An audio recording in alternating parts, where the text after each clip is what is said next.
we had a good quarter overall. We had strong top-line growth, good operating income, and some EPS growth. North America, really, actually, one has to look through the numbers. There's a couple of temporal factors in there that are affecting the second quarter, some business mix and some timing issues. Actually, in the marketplace, the business continues to do well. Volume's up, pricing's up, we're gaining share. So we have to look through these factors, and we'll see the underlying results come in line with the marketplace success going into the second half of the year. So more temporary than structural, part of a good overall story for the year to date.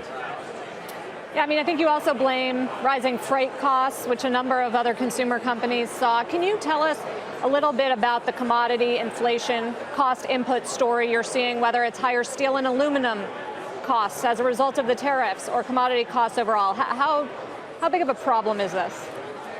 Yeah, look, there's some pretty broad-based cost increases out there. The freight one that I know other people have talked at appears as a reduction to revenue under the accounting for 2018, but there's broad-based cost inflation out there. We had to take with our bottling partners an increase on our sparkling beverage industry in the middle of the year, which is relatively uncommon, and that's the freight, that's the metals, the steel, the aluminum going up, the labor going up. So there is cost pressure. We're having to pass that through into the marketplace. We're not perhaps the most affected sector, but it's out there, and we've had to take the price increase.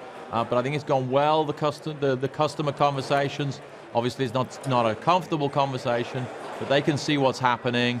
And I think we're all going to try and find a way to say, how do we continue to grow our collective businesses in this environment? That's how we focus the conversations with the customers, and how do we keep consumers engaged and interested in the beverage categories. So far, so good in terms of what we can see in the marketplace. But just to be clear, you're talking about actually raising the price of sodas for consumers because of this tariff inflation.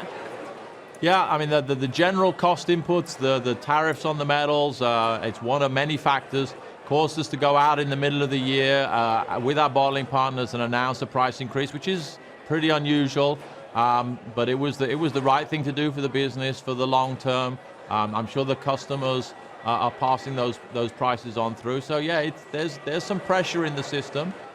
We're passing it through, but of course we're focused on how do we adapt, how do we do it in an intelligent way so we have the right packaging, price options for different consumers.